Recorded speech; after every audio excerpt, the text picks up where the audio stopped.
A presidente da Associação dos Familiares e Vítimas do 8 de janeiro, ASFAV, Gabriela Ritter, revelou em vídeo que um dos alvos da Operação Lesa Pátria de hoje foi seu pai, que sofreu busca e apreensão. Gabriela Ritter lembrou que seu pai já ficou preso 7 meses ilegalmente e já responde a processo pelo 8 de janeiro e disse: "E hoje foi acordado pela Polícia Federal em sua casa para fazer uma busca e apreensão de uma PET, que é uma investigação que é sigilosa e física, então nós não temos acesso ainda ao que seria essa investigação." Ritter relatou que foi imediatamente à casa de seu pai e que, além da busca e apreensão, houve uma oitiva no local, na qual a primeira pergunta do delegado foi sobre a orientação política dele. A presidente da ASFAV disse: "Extremamente absurdo o que eles estão fazendo com as pessoas, com os cidadãos brasileiros, acuando quem já sofreu violações do Estado." Na noite de ontem, a ASFAV promoveu uma super live com mais de 8 horas de duração em que advogados e familiares de presos políticos, bem como parlamentares, jornalistas e juristas apresentaram os fatos sobre o dia 8 de janeiro e sobre as prisões em massa ordenadas pelo ministro Alexandre de Moraes, do Supremo Tribunal Federal.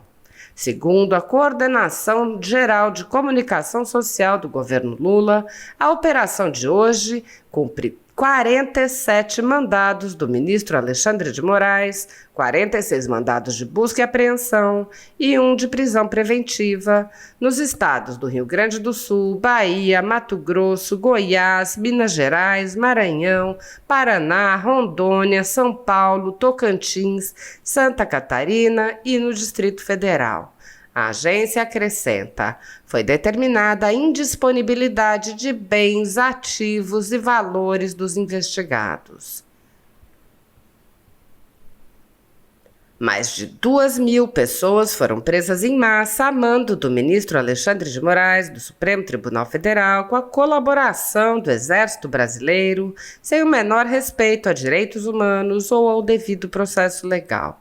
Centenas dessas pessoas passaram meses a fio presas e só foram libertadas com medidas cautelares excessivas e arbitrárias, muito piores do que as que são aplicadas a pessoas condenadas por crimes graves. Milhares de famílias continuam sofrendo com as restrições às suas liberdades e seus patrimônios. Tudo sob o olhar complacente do Senado Federal. Enquanto cidadãos comuns ficam sujeitos a medidas abusivas, autoridades do governo Lula envolvidas nos fatos do dia 8 de janeiro seguem livres, leves e soltas. O general G. Dias, por exemplo, era o ministro do Gabinete de Segurança Institucional e era responsável pela segurança do Palácio do Planalto e foi filmado no interior do palácio e interagindo com os invasores. Até o momento, o general G. Dias não foi preso, não teve seu passaporte apreendido, nem suas contas bloqueadas, nem seus bens ou sua renda apreendidos.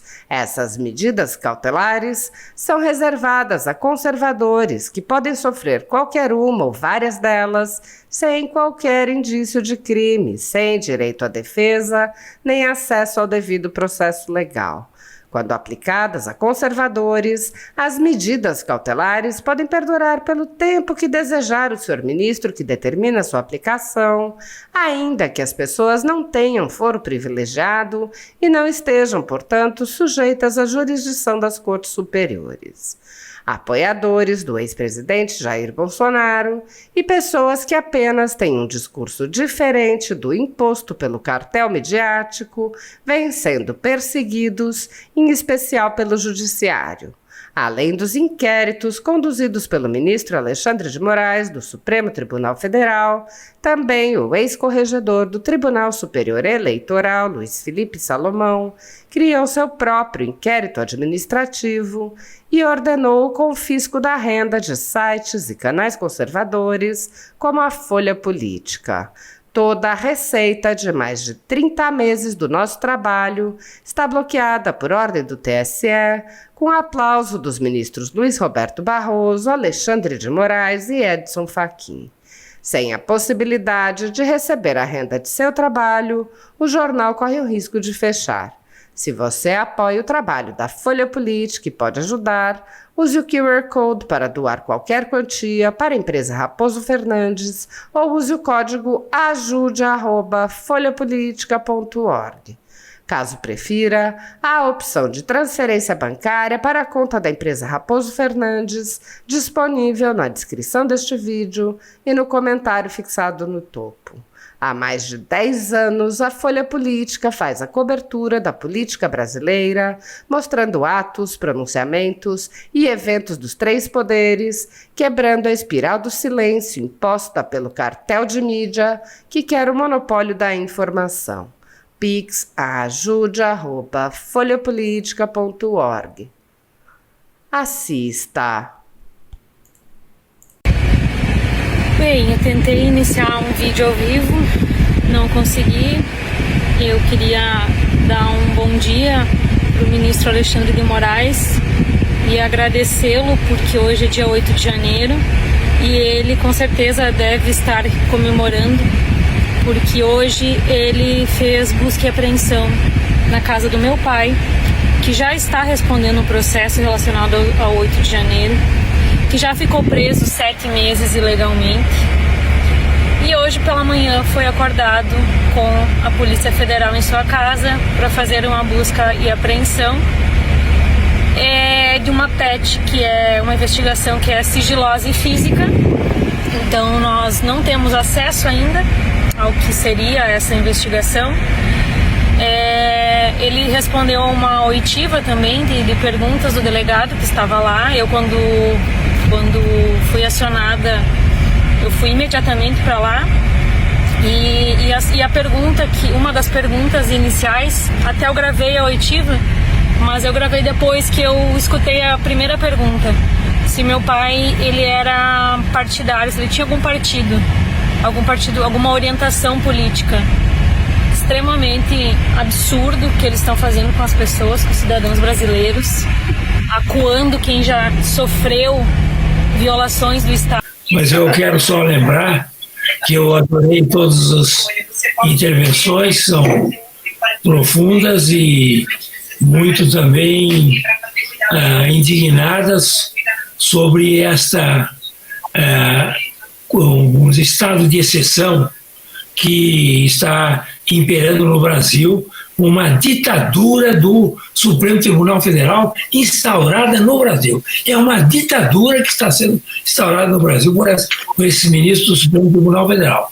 Gravemente ainda, pelo fato de 10 ministros terem conestado essa barbaridade que foi realizada. Mas eu quero só lembrar que o doutor Sérgio Dario fez uma análise profunda e geral sobre o aspecto da ilegalidade e inconstitucionalidade desses inquéritos e dessa putaria, mas ele, a sua tese é de que realmente é natimorto, o inquérito é natimorto, os inquéritos são natimortos, e a portaria também. Eu gostaria de discordar dele nessa conclusão, embora elogiando profundamente a sua descrição sobre as ilegalidades havidas. Não é natimorto, não. Ele tem um efeito brutal. Esses inquéritos têm um efeito enorme na sociedade, estão criando um constrangimento na sociedade, um medo na sociedade, um terror na sociedade, de falar mal dos ministros do Supremo Tribunal Federal. E isso é o que eles queriam. Isso é que eles desejavam e desejam com o inquérito. Eles não querem nada que o inquérito seja julgado em primeira instância, que vá para lá, que seja arquivado, porque não tem consistência. Não interessa a mim.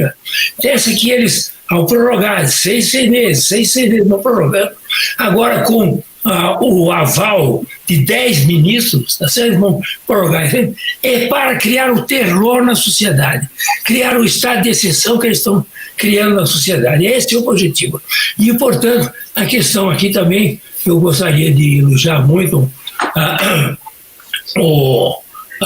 todos os que falaram a respeito desse assunto, principalmente o doutor Greco também, que foi muito claro na sua posição, e eles não é uma questão de um inquérito político, é um inquérito de autodefesa de todas as barbaridades que eles fazem. Certo? Eles não querem ser criticados porque eles fazem barbaridades, hora para um, hora para outro. Uma hora eles vão lá e acabam com o COAF, congelam o COAF. Depois, outra hora, eles atacam o presidente da República. Outra hora, eles atacam o PT. Outra hora, eles atacam o Centrão. Quer dizer, eles vão de acordo com os interesses do momento, interesses políticos dele. De modo que não é uma política feita a esses inquéritos, não tem a finalidade só de atacar o governo atual.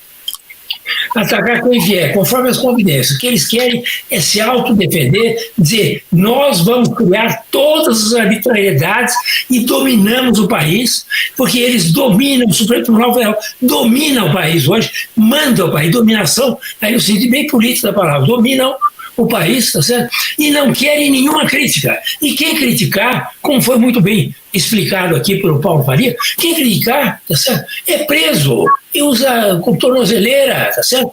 E usa o que precisar, porque realmente é um jeito que não pode ser criticado. É um Estado muito pior que o AI-5. Eles falam, eles querem voltar com o AI-5, eles vão perder. Eles estão praticando o AI-5.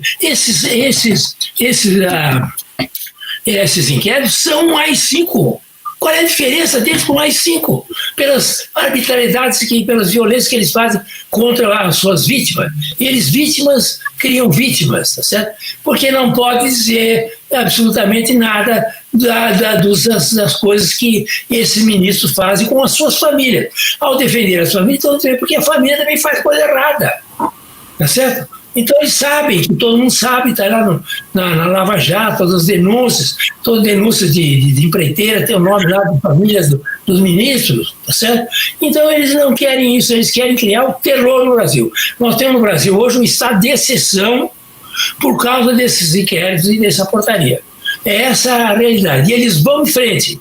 Eles vão agora prorrogar por mais 6 meses, daqui a pouco prorrogam por mais 6 meses, e assim vão até o fim do mundo, porque é um inquérito do fim do mundo mesmo. Então eles vão até o fim do mundo fazendo esse tipo de arbitrariedade contra a sociedade brasileira. Nós não temos mais um Estado democrático no Brasil. É conversa fiada. O Estado democrático brasileiro está suspenso, pelo menos. Não, há uma suspensão do Estado Democrático de Direito no Brasil enquanto viger esse tipo de conduta e de inquéritos e portaria do Supremo Tribunal Federal.